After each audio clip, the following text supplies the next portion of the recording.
네, 인사드리겠습니다. 안녕하세요. 예, 저는 최중락 강사이고요. 오늘 여러분과 이제 이번에 치러진 2024년도 국가공무원 7급 경영학 문제 기출 해설 드리는 시간을 가지도록 하겠습니다. 진짜 여러분들이 풀어보셨던 그 문제 그대로 제가 펼쳐놓고 같이 풀어볼 건데요.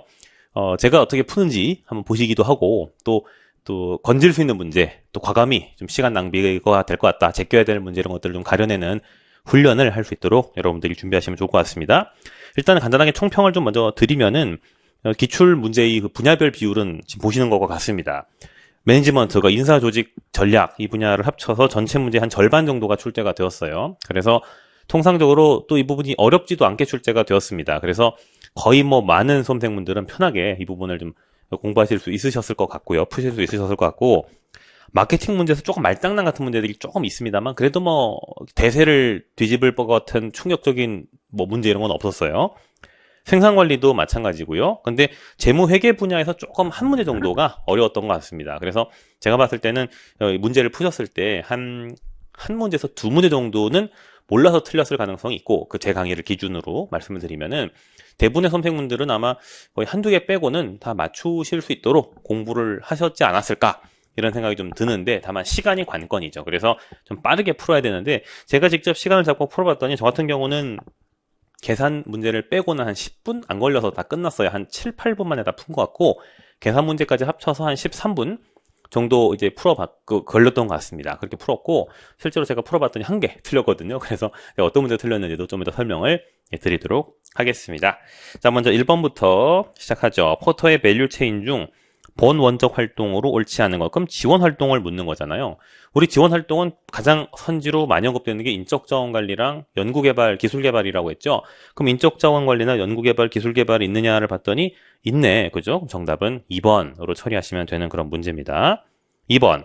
동기부여에 대한 설명으로 옳은 것은, 이게 사실 좀 어려울 수 있어요. 왜냐하면 한국 교과서에서 이 강화라고 하는 주제는 보통 학습이라는 주제랑 함께 다루고 있는데, 이 미국 교과서에서는 이걸 동기부여로 보통 포섭을 많이 시키고 있어요. 그래서 동기부여 이론이다 까지는 또 아는 수험생이 있을 수도 있는데, 문제는 이게 내용 이론이냐? 라고 물어보면 사실은 좀 의문은 있습니다. 이거 보통 별도 이론으로 처리를 하는 경우가 많은데, 출제자께서는 이걸 내용 이론이라고 어거지로 우기는 거예요. 그래서 제 입장에서는 좀 마음에 들진 않지만 일단 판단을 보류하시고, 나머지 확실히 틀린 선지가 있는지를 보겠습니다.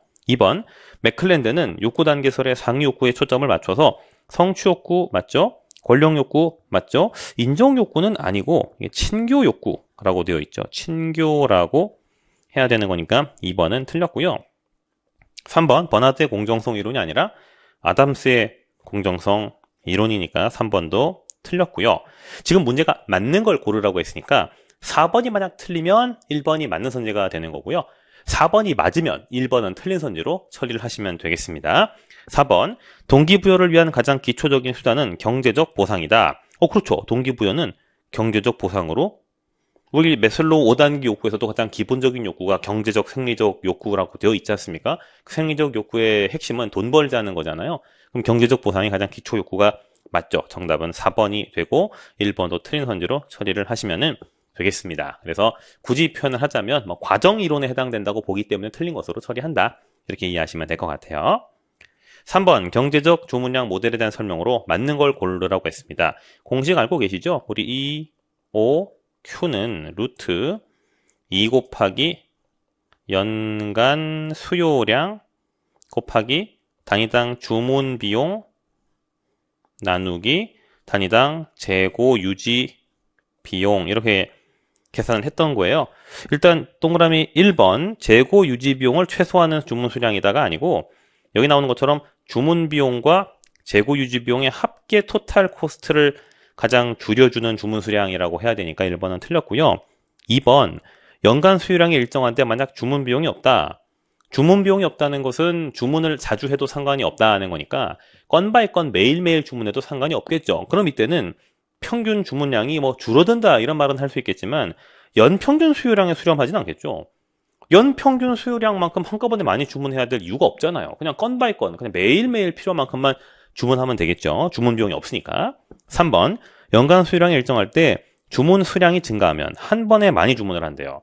근데 연간 필요한 양 수요량은 정해져 있어요.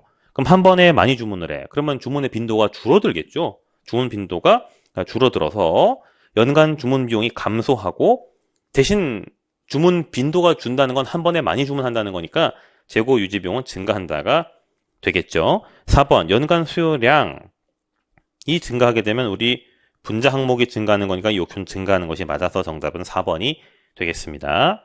다음 4번 직무 충실. 직무 충실은 조직에서 보통 수직적으로 직무 확대를 시키는 것이고 권한과 책임을 주는 거다. 그래서 plan, do, see 세 가지를 다 종업원이 하게 하는 거잖아요. 그럼 1번 직무의 폭을 넓힌다. 뭐 넓힌다? 폭을 확대하는 건 원래 직무 확대, 수평적 확대인데 나머지 선지가 다 맞다면 이게 틀린 거예요. 일단 삼각형 처리하고요. 2번 책임을 요구한다. 오케이. 3번의 결근과 이직률이 줄어든다. 동기부여에 도움이 되니까 맞죠? 4번 성과에 대한 평가만큼은 상급자를 통해 확인한다. 여러분 성과 평가라는 게 C인데요. 또는 컨트롤이라고 하는 건데 통제. 이걸 상급자를 통해 한다가 아니라 플랜 두 C를 종업원이 다 하게 한다가 포인트가 돼야 되는 거니까 4번이 확실히 틀렸고 정답은 4번이고 1번의 경우는 조금 논란의 소지가 있습니다만 그래도 뭐 어쨌든 수직적 폭을 넓힌다고 어거지로 주장을 하면 뭐 틀린 말은 아니니까 정답은 4번이 되겠습니다. 5번 경로 갈등의 원인 많이 외우셨죠? 목표의 불일치, 지각의 불일치, 그 다음 영역 불일치는 있지만 보상 불일치라고 하는 용어는 없어요. 정답은 2번이고요. 6번 OJT에 대한 설명으로 옳지 않은 것은 OJT는 보통 1대1 교육이니까 다수 대상자 훈련에 적절치 않다는 1번은 맞고요. 2번에 현장 상황에 맞춰 훈련한다는 앞부분의 설명은 맞는데 1대1 맞춤 교육이니까 표준화, 즉 통일성의 정도는 높을 수가 없어요. 2번이 틀렸고 정답이고요. 3번에 맞춤형 교육, 4번에 훈련 비용이 적다. 대신 교육을 받으면서 또 동시에 일을 해야 되기 때문에 훈련이 업무에 지장 준다는 4번 선지는 다 맞는 말입니다. 정답 2번입니다. 7번 고전 경영 이론에 대한 설명으로 틀린 것은 페이올은 계획, 조직, 지휘, 조정, 마지막에 뭘 제시했어요? 예, 통제를 제시했죠. 통제. 그래서 통제 이걸 실행하기 위한 14대 원칙은 맞는데 설마 이 두 글자로 틀린 건가? 어쨌든 틀린 건 틀린 거니까 1번 일단 정답일 가능성이 높고요. 2번 호손 실험의 결과 객관적인 근로 조건에 해당되는 조명은 근로자 생산성에 영향을 주지 않았습니다. 3번 테일러는 계획과 실천의 분리, 이거를 관리 활동의 분업, 기능식 분업화 조직이라고 부르니까 맞고요. 4번 포드 시스템에서는 노동을 평준화한다. 숙련된 근로자보다는 단순 반복 근로자가 그 포디즘, 컨베이어 시스템에서는 똑같은 일만 반복하면 되는 거니까 근로자가 숙련도가 높아질 필요가 없죠. 맞네요. 그럼 정답은 1번이 되겠습니다. 네, 이어서 8번입니다. 인력 배치의 기본 원칙을 묻고 있는 건데 사람을 배치할 땐 당연히 적재적소에 배치를 한다는 거고 적재적소 배치 자체는 이 사람의 능력을 반영하는 능력주의 원칙을 고려한다는 것이고요. 또 사람을 키울 수 있도록 육성한다 다 맞는 말인데 보상이라고 하는 것과 배치는 관련이 없어요. 그래서 4번이 틀렸고 정답이 되겠습니다. 9번 마케팅 철학입니다. 여러분 한번 체크해 볼까요? 제품의 생산 컨셉, 그 다음 제품 컨셉, 판매 컨셉, 마케팅 컨셉, 마지막으로 총체적 마케팅, 사회적 책임을 다하는 이런 마케팅으로 우리 발전해왔다는 거 확인하셨어요. 1번 선지 생산 개념에서는 최고의 품질로 생산해야 된다? 아니죠. 생산 컨셉은 수요가 공급을 초과하기 때문에 저퀄리티라도 만들면 팔린다는 뜻이에요. 그러니까 1번은 틀렸고요. 2번 제품 컨셉에서는 소비자가 쉽고 저렴하게 구매할 수 있는 제품을 선호할 것이다. 소비자가 뭘 어떻게 할 것인가가 초점이 아니라 제품 컨셉은 좋은 제품을 만들면 된다는 컨셉이에요. 틀렸고요. 3번 판매 컨셉은 잘 팔아야 된다는 거니까 단기적으로 영업 실적에 효과적일 수 있다. 뭐 그렇게 볼 수 있겠죠. 단기적으로 효과적일 수 있고요. 4번에 마케팅 개념의 핵심 컨셉에는 고객 지향 통합 마케팅, 매출 증대를 통한 이익 창출이 있다라고 되어 있는데 지금 마케팅 컨셉에서는 고객 지향은 맞는데 통합 마케팅이라고 하는 것은 사회적 이슈까지도 감안하는 CSR 같은 걸 이야기하는 총체적 마케팅 5단계를 이야기하는 것이 되므로 적절한 선지는 아닙니다. 그래서 정답은 3번이 되면 알 수가 있겠습니다. 다음 페이지로 넘겨서 이제 10번 보겠습니다. 품질 비용의 분류와 예시가 옳지 않은 것은 이렇게 물었는데요. 품질 비용은 일단 예방 비용과 평가 비용 같은 사전 통제 비용, 그리고 내부 실패, 외부 실패와 같은 사후 비용으로 구별할 수가 있는데 예방 비용은 보통 종업원의 교육 비용이 들어가고요. 평가 비용에는 제품의 검사 비용이 들어간다고 볼 수가 있으니까 1, 2번은 맞게 분류가 된 겁니다.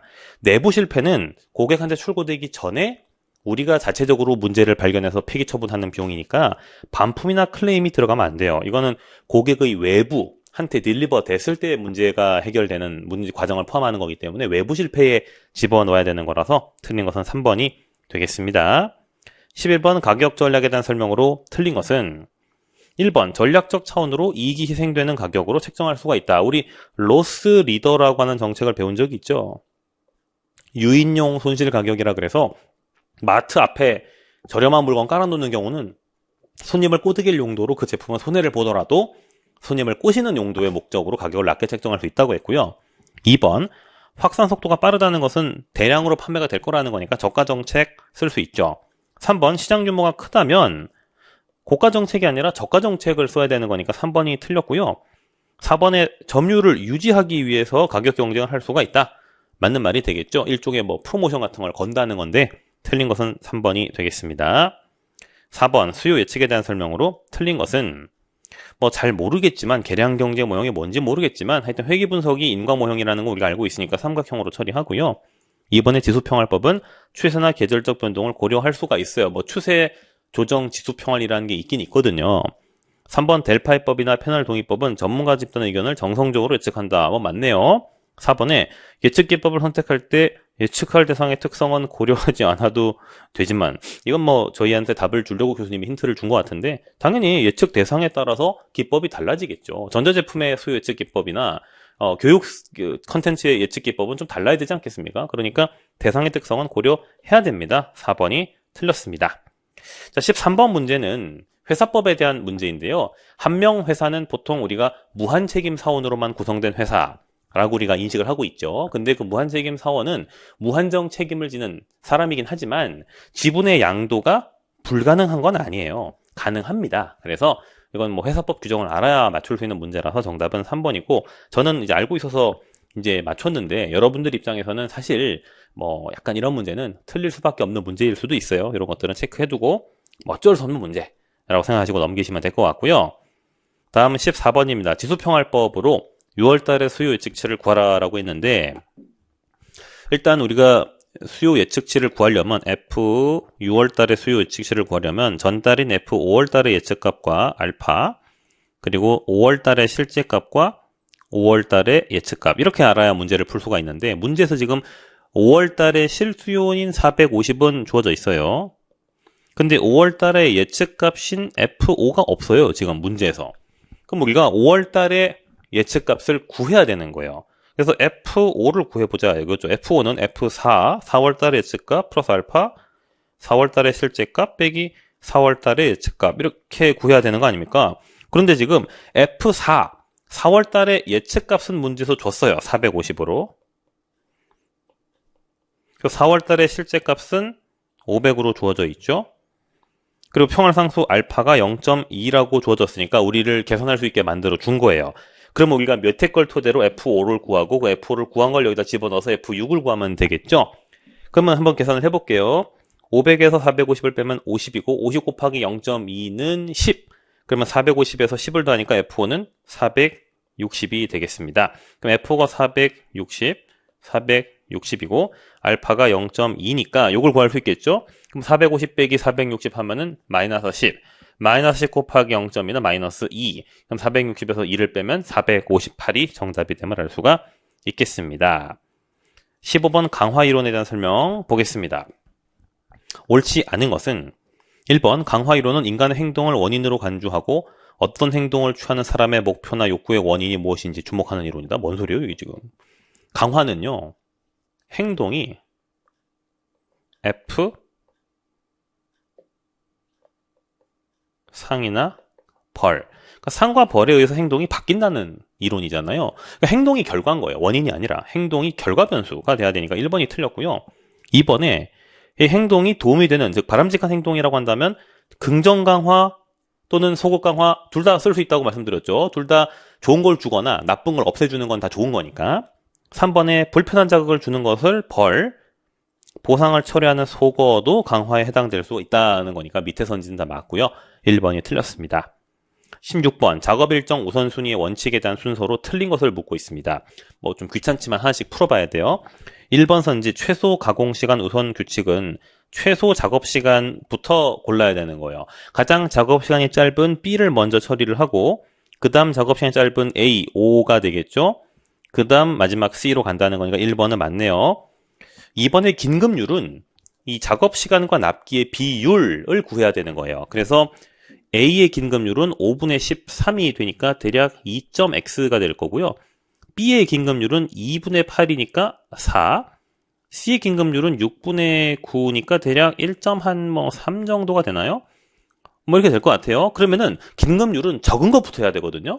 그러면은 C 작업을 먼저 해야 되겠죠. C를 먼저 하고 그 다음에 A, 그 다음에 B로 가야 되는 거니까 2번이 잘못됐고 정답이고요.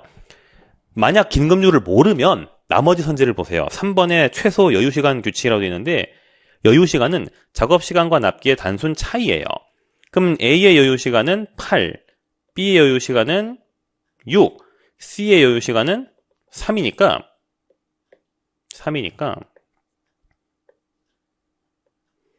가장 여유시간이 적은 C를 먼저 처리하고 그 다음 여유시간이 적은 6의 B, 그 다음 A를 간다는 거니까 3번은 맞는 말입니다.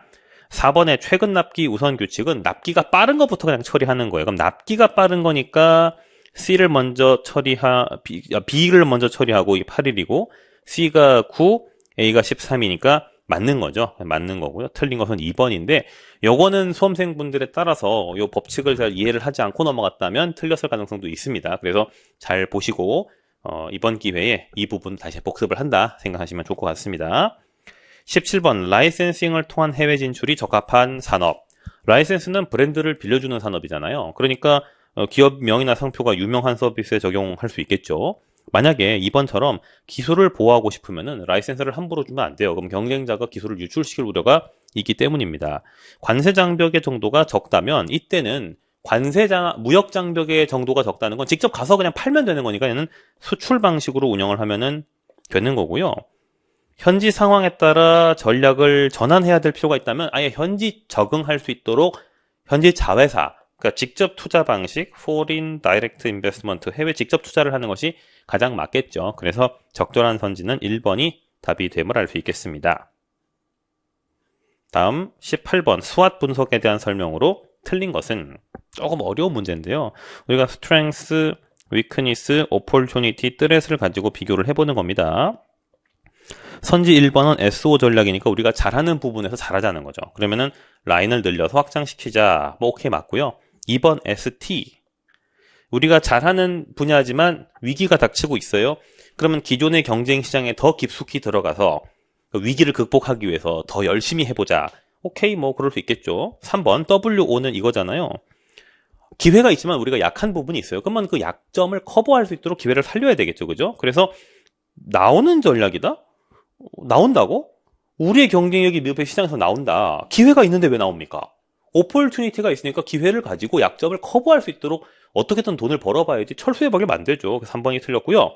4번에 WT, 약점이 있고 위기가 닥치고 있으니까 어떻게든 잘 숨죽여가지고 명맥을 유지해서 살아남자 이런 이야기 할 수 있겠죠. 그래서 사실 나머지 선지들이 적절한 표현은 아니지만 3번처럼 대놓고 나간다는 건 좀 아니기 때문에 정답은 3번으로 처리하시면 되겠습니다. 19번입니다. 조금 어려운 문제인데요. 구매 시점의 브랜드를 선택한다는 것은 매장에 가서 여러 제품들을 비교해서 뭘 고를까를 판단해서 의사결정하겠다는 거니까 그때는 주관식 리콜, 바로 어떤 브랜드가 떠오르지 않아도 제인, 다른 브랜드를 힌트 삼아서 비교해서 결정하는 제인의 가능성이 좀 더 높은 겁니다. 그래서 1번은 틀렸고요. 2번, 신제품에 대한 티저 광고. 이건 힌트를 주거나 뭐 약간 어그로를 끄는 거죠. 요새 말로. 그러면은 사람들이 그 브랜드를 잘 떠오르게 만드는 효과가 있습니다. 그래서 2번이 정답이라고 되어 있고요. 3번 기업 브랜드는 여러 제품에 대해서 그 기업의 같은 브랜드를 사용하는 전략이라는 거니까 하나가 망하면은 나머지가 같이 망하겠죠. 그러니까 틀렸고요. 4번에 포트폴리오 간의 이질성, 즉 특징이 서로 다르다고 한다면 같은 브랜드를 그 다른 포트폴리오에 적용하는 기업 브랜드 전략은 좀 적절치 않겠죠. 맞는 것은 2번이 됩니다. 예, 20번 보겠습니다. 기업 자금 조달과 운용에 대한 설명 중 옳지 않은 걸 고르라고 했으니까 한 개 틀렸고 나머지 다 맞는 거예요. 1번 선지 보시면 자본적 지출은 투자 효과가 1년 이상 장기간에 걸쳐 나타나는 투자안, 특히 비유동자산이라고 하면은 건물이나 기계 설비 같은 건데요. 이런 것에 대한 투자와 관련한 현금을 검토해서 살지 말지를, 투자할지 말지를 정한다. 이건 여러분, 제목이 자본 지출이 아니고, 자본적 지출은 수익적 지출과 자본적 지출이 있거든요. 경비성, 일회성 지출은 수익적 지출. 하지만 회사에 오랫동안 도움을 주는 지출, 예를 들어 기계 설비 보강이라든지 건물의 보수 이런 것들은 자본적 지출이라는 의미로 쓰는 거고, 이 문제는 주어가 잘못됐어요. 자본 지출이 아니라 이걸 자본 예산으로 바꿔야 돼요. 자본 예산. 캐피털 버지팅이라 그래가지고 투자 안에 투자를 할지 말지 의사결정하는 것을 설명하는, 우리 내부 수익률법이나 순현가법 구하는 그걸 이야기하는 거예요. 그래서 이건 자본 예산으로 바꿔야 되고 선지 설명이 틀렸습니다. 이번에 기업 어음에 투자할 수 있다. 매출 채권의 할인 정책 등이 있다. 우선주는 자기 자본에 해당되기 때문에 부채보단 자본 비용이 통상적으로 부채 비용이 더 저렴하다고 배우죠, 우리가. 부채의 경우는 우리가 법인세 절감을 받을 수가 있지만 자기 자본은 그렇지 않으니까 부채의 자본 비용이 적다고 우리 배우잖아요. 그래서 다 맞는 선지고 1번이 틀렸고 정답이 되겠습니다. 21번 모집에 대한 설명으로 틀린 것은 1번 내부 모집은 경쟁이 치열해질 수 있다 까지는 맞는데요. 종업원의 사기를 저하시킨다가 아니고 사기를 높여줘요. 왜냐하면 어쨌든 내부인을 진급시켜주는 정책이니까 1번이 틀렸고요. 2번의 승진, 3번의 공개 모집의 경우는, 공채의 경우는 이상한 사람이 많이 지원한다는 거, 그리고 외부 모집을 통해 새로운 아이디어가 들어간다는 거는 다 맞는 설명이니까 1번이 정답이 되겠습니다. 22번 조금 어려운 문제인데요. 이거는 아마 처음 보시는 분들이 틀리셨을 수도 있어요. 왜냐하면은 시너지 효과가 인수합병의 동기다. 이건 알고 있거든요. 저평가 시장을 인수합병해도 된다는 거 우리 알고 있거든요. 다각화는 불확실성을 줄여준다는 것도 우리가 알고 있는 건데 3번 선지를 아마 처음 보시는 분들이 많을 거예요. 매니저리얼리즘이라고 해서 저도 대학원 때 배운 건데 매니저리얼리즘은 뭐냐면은 이 선지에 나와 있는 것처럼 경영자가 대리인 비용을 줄여준다 그것이 아니고 경영자가 주주의 이익보단 자기 입장에서 생각한다는 의미예요. 그러니까 이거는 어떤 문제점을 이야기하는 겁니다. 잘못된 의사결정을 할 수 있다는 위험을 이야기하는 거거든요. 그래서 주주의 이익 상승을 도모한다가 아니라 경영자가 잘못된 판단, 주주의 이익에 반하는 판단을 경영자가 우선적으로 내가 더 우선한다, 주주보다 내가 더 중요해 라고 생각하는 판단주의를 매니저리얼리즘이라고 부르기 때문에 잘못된 설명은 3번 이 대목을 알아두시고 이번 기회에 매니저리얼리즘이 부정적인 경영자의 어떤 용어라는 걸 기억해 주시면 좋겠어요. 23번을 보겠습니다. 투자 의사결정 과정, 이게 그 자본 예산의 현금 흐름에 대한 어떤 특징들인데요. 많이 여러분들이 좀 어려우셨겠지만은 이자 비용은 통상적으로 할인율에 반영이 된다는 거 맞고요. 처분 가치는 현금 유입으로 고려하지만 처분 가치와 장부 가치가 다를 경우에는 다를 수 있다. 무슨 말인지 모르겠지만 어쨌든 내가 처분한 가격과 장부상 가격이 다르면은 두 개의 수치가 다르게 기록될 수 있다는 거니까 원칙적으로는 맞는 거예요. 매몰 비용은 우리가 현금 흐름 구할 때 제한다고 하지만 기회 비용은 유출로 고려한다고 우리 워크북에서 표에 제시가 되어 있고요. 4번에 순운전 자본은 본연의 영업활동에 소요되는 회계적 비용이 아니라 그냥 순운전 자본의 뜻이 뭐냐면은 유동 자산에서 유동 부채를 뺀 거예요. 아시겠죠? 그래서 1년 안에 현금화되는 자산에서 1년 안에 갚아야 되는 빚을 뺀, 그러니까 1년 안에 남는 돈이 얼마냐는 걸 보는 거니까 회계적 비용이 아니라 오히려 우리한테는 좋은 쪽의 의미의 돈입니다. 비용처럼 나가는 돈이 아니라 들어오는 돈을 이야기하는 거예요. 그래서 설명이 잘못된 것은 4번이 답이 되는 것입니다. 24번 기업의 사회적 책임과 공유가치 창출에 대한 설명으로 틀린 것은 1번, 여러분 아시겠지만 기업의 사회적 책임의 1단계는 경제적 책임이고요. 이건 우수한 제품을 만들거나 주주한테 충실하게 의무를 수행하는 거니까 1번은 맞아요. 2번, CSR에서 우리 알고 있는 도덕적 책임이나 자발적 책임이라는 것이 있다고 말씀을 드렸죠. 3번, 이익 극대화에 대한 희생은 CSR이 CSV보다 더 크다. CSV는 공유가치 창출, 어쨌든 가치 창출에 초점을 두는 거지만 CSR은 어쨌든 사회 공헌이나 봉사활동을 포함하기 때문에 좀 이익을 좀 희생할 수 있는 측면이 있다는 건 맞아요. 4번에 CSV는 공유가치 창출인데 여기서 공유가치는 누구랑 누구가 공유하는 가치인 거예요? 기업과 사회가 다시 말해서 사회적으로 봉사활동을 하면서 동시에 기업의 경제적인 측면의 이익을 동시에 달성한다는 거죠. 따라서 여기서 동시에 창출한다의 포인트는 사회적 가치와 정치적 가치가 아니라 경제적 가치라고 해야 되는 겁니다. 공유가치 창출은 돈도 벌고 사회적으로 좋은 일도 한다 이거지 정치와 뭐 사회조화 이런 건 아니에요. 그래서 정답은 4번이 되는 거고요.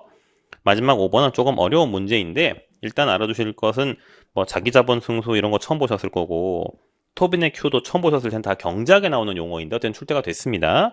토빈의 Q는 경제학을 배우신 분들은 쉽게 아실 것 같은데 이게 통상적으로 그 자산 가치가 과대평가되어 있을수록 그러니까 현실보다 과평가되어 있다는 건 거품이 꼈다는 거죠. 그럴수록 높게 가치가 책정이 되어요. 따라서 경쟁력이 강한 기업일수록 높다가 아니라 과대평가 기업에서 높기 때문에 틀렸습니다. 어쨌든 우리가 알고 있는 지식으로 풀기는 어려운 문제라서 전 개인적으로 25번 정도는 틀릴 수밖에 없지 않나 이런 생각을 하고 있는데 어쨌든 참고로 하시고 정답은 3번임을 알아두시면 좋겠습니다. 저도 이번 연도에 이 기출 문제를 토대로 내년도 강의할 때 많이 반영하고 개선시키도록 하겠습니다. 여러분들께서도 아마 시험을 치신 분들이 이 강의를 들으실 수도 있지만 이제 진입을 하시거나 계속 공부를 하실 분들이 이 강의를 좀 들으신다면 어떻게 문제에 초점을 둬야 될까? 내가 여기서 맞출 수 있는 문제랑 노력해도 안 될 것 같은 문제가 몇 개 정도인지 구별을 좀 해서 선택과 집중을 할 수 있도록 감을 잡으시면 좋을 것 같습니다. 대단히 수고 많으셨고요. 강의실에서 또 다른 강좌, 좋은 강좌를 통해서 저와 여러분 뵙도록 하겠습니다. 감사합니다.